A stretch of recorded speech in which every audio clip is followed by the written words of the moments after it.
All right, guys and ladies, I am just about finished with weaving the pouch. And so I wanted to show you how sometimes it can be a real struggle when you get up to being really close to the top and trying to get your needle under there and all that. Sometimes you can't send the needle all the way across, okay? Sometimes you have to kind of hook under it and do like one at a time. So I wanted to show you what that looks like.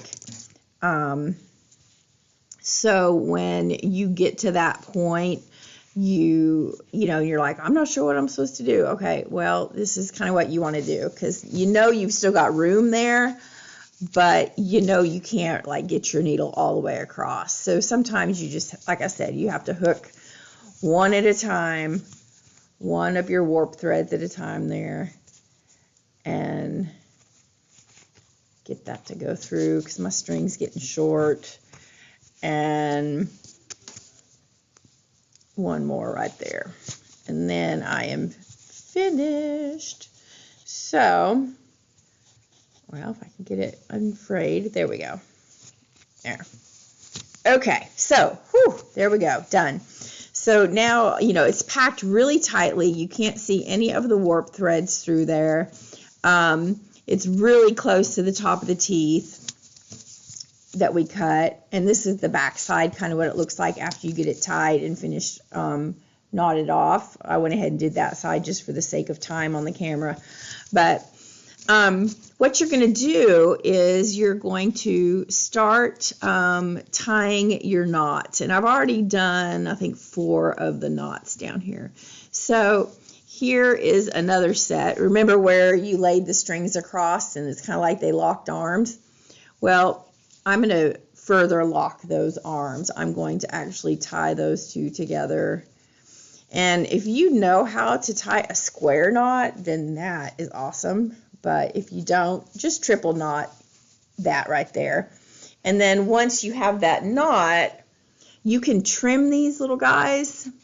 But remember to leave a little bit of a tail, because if you don't, when they come untied, or if they come untied, you have nothing to work with. But if you leave a little bit of tail, more than likely they won't come untied, because you didn't leave anything to work itself out of.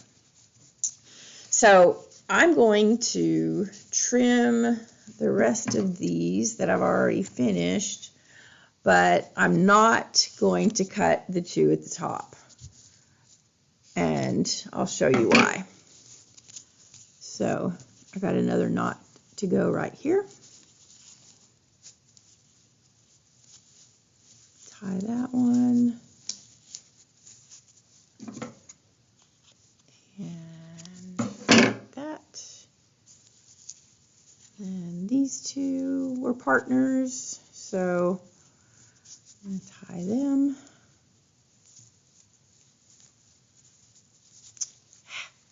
There we go. There. Give them a nice good pull. Okay, so now I've got this one here at the top, and I've got this one here at the top.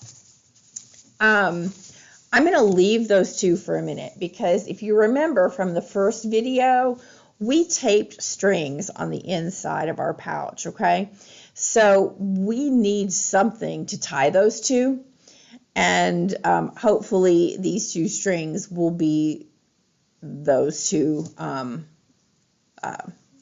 partners there. So when it's all knotted, before we go there, just leave this one. This is where you started. You can weave it through once we take this off if you want to, or you can weave it into the bottom, or you can just leave it. If you just leave it, I wouldn't cut it, because it could come unfrayed or unraveled. But one thing you could do is just kind of loop it through there, and as soon as you got your needle, and just pull it kind of through itself there, and that'll kind of help to knot it. And you could trim it a little bit there, but it doesn't bother me. I'm just going to let it lay in the bottom of my pouch there. So, all right. So now you've got them all knotted. You've still got your 2 long tails there. I am going to take this tape off now. Sometime today. Oh my goodness, really? Okay. So there we go. I'm just going to peel the tape up and also off the other side. Now, if you're careful taking the tape off, sometimes you can reuse your loom, but you know, sometimes it just tears and you got to make a new one. So, you know, it's just kind of how it is. So,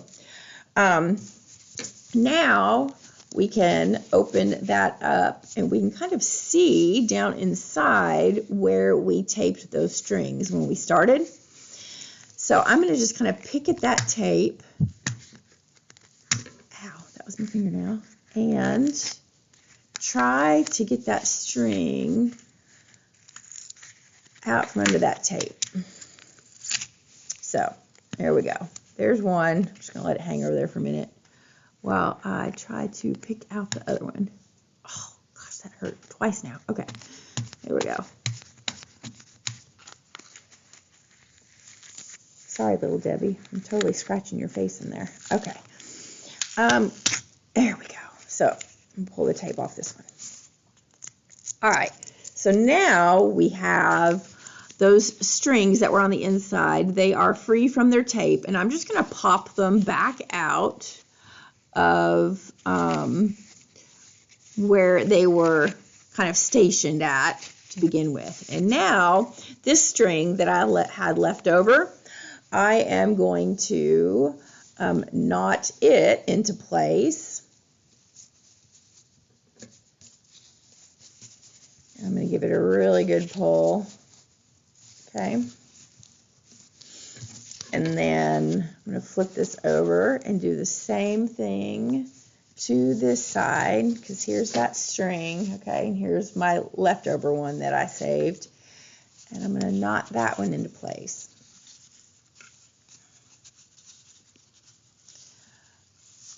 Now, when I learned to do this in the workshop that I had taken, the instructor recommended, you know, if you're a little concerned about your knots up here at the top, you can like put a little dot of super glue, just a tiny one on there. Or if you don't have super glue, you can take and put a tiny little dot of like clear nail polish. And when that soaks in and dries, it'll help like bind that knot, and it'll keep it from, help keep it from coming untied. So now I'm just going to trim these little guys here. And I'm going to trim this side also. Hold that out so you guys can see what I'm doing there. All right. There's really only one thing left to do, and that is release the little warp strings from around those teeth, okay? Easiest way I have learned to do that is to, and I'm going to zoom in a little bit so you guys can see what I'm actually doing here. So let me zoom in for a second. There we go. Where we wrapped the warp strings around the teeth when we started, well, we've got to like release that from the cardboard now. So I'm just hooking my needle underneath it, and I'm going to try to push that string off of the cardboard. So making sure you guys can see what I'm doing there. I'm just going to slip that off.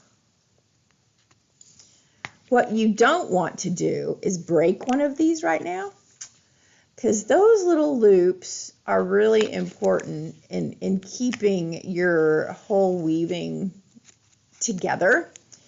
So if you break one of those, you really need to do the best you can to figure out how to like either knot it back together or tie something on to keep it from unraveling, or I mean, I don't even know. It's a case-by-case thing, and I'd have to look at what you've got and try to help you.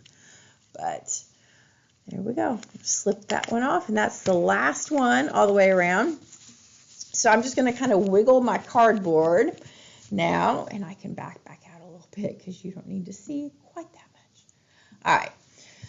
And then I'm going to hold the bottom of my weaving, And I'm just going to start to pull the cardboard and the bottom at the same time. I'm trying to slip that cardboard out. Okay?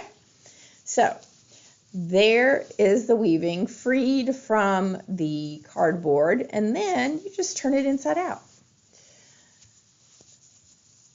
Oh, that is actually really cute. That's like a tiny little pouch. That's just adorable. Okay, anyway, sorry. Cute moment. All right. So that is kind of how your pouch will look when it's finished, and there's that first color we started with. It filled in the bottom. The corners look good. Remember when you were worrying about how those would slip off of your weaving and you thought it was going to mess your whole weaving up? Well, all it did was it formed the corners, okay, on the inside. And yeah, looks good. I'm happy. Yay! All right. So coming up, I will have a video on how to measure an object if you're trying to make a pouch to go around a certain object, kind of give you an idea of how to make that happen. I will also show you some other pattern techniques called checkerboard, and if I can reteach myself a couple other ones, I may show you a couple other things too. Just some other bonus video stuff that you might like to see to go with the pouch weaving project. So hold on tight for those, and I hope you've enjoyed it. I hope you learned something new, and I can't wait to see what your pouch looks like. So I will see you guys next time. Bye.